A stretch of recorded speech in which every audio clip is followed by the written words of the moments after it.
আপনাদেরকে বারবার বলেছি যে আমি ভিন্ন ধারার রাজনীতি করা সম্ভব সেটা প্রমাণ করতে চাই। আমি শুরু থেকেই বলেছি নির্বাচনের আগে আমি কোটি কোটি টাকা খরচ করব না, লাখ লাখ পোস্টারে আমার শহর আমি নোংরা করব না, অতিরিক্ত লাউড স্পিকার ব্যবহার করে জনগণের দুর্ভোগের কারণ হব না। আমাদের প্রবীণরা, আমাদের যারা অসুস্থ শিক্ষার্থী শিশুরা আছেন তাদের যাতে ভোগান্তি না হয়।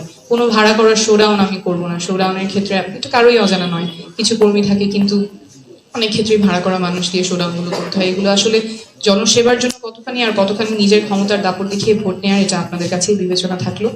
আমরা ভরসা করছি ব্যক্তিগত যোগাযোগের উপর। আমার বিশ্বাস লাখ লাখ পোস্টার কিংবা শোডাউনের চেয়ে অনেক বেশি শক্তিশালী ব্যক্তিগত সম্পর্ক এবং একটা আন্তরিক কথোপকথন।